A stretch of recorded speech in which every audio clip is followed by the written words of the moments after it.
Okay, so for the second post, after reading through the Oregon Death with Dignity Act and after this unit as a whole, I would say that I do support this legislation as written because, as the reading suggests, I mean, this is a tricky subject, and as the reading suggests, it can totally get out of hand with who it can be permitted to, how it can be permitted to, when talking about physician-assisted suicide or even euthanasia.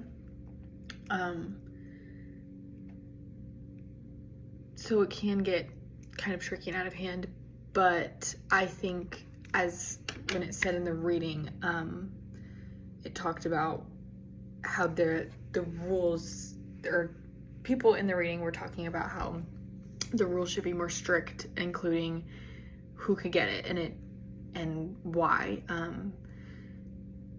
And I think with Oregon's Death and Dignity Act requiring that it be a terminal illness in which the patient would die in 6 months anyways, I think that coincides with what was said in the reading by different interviewees and such, and I can agree with that. And also, you know, it just seems like there's a whole bunch of a screening process so that it's not just a psychological means, and then it's just basically completely inevitable.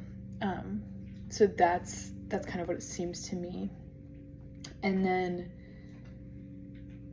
you know, through the video also, when Professor talked about Still Alice and all of the voluntary, involuntary, and non-voluntary reasons, I think it just goes the way that Oregon's Death and Dignity Act is laid out. I think it's more justifiable and something that I can support versus just all the willy-nilly of it. And there is some things on it that I think could be stricter, like the presence of the physician when the patient is taking the prescription, and also the oversight and regulation of the process. It mentions that it doesn't include any oversight or regulation, but I would say that it would. So while I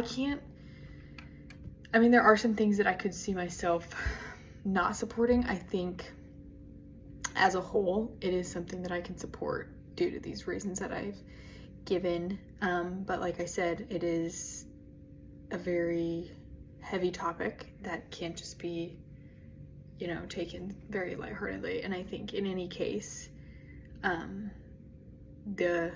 what's laid out in Oregon's Death and Dignity Act should be taken very seriously and to the highest extent. So those are my thoughts on that.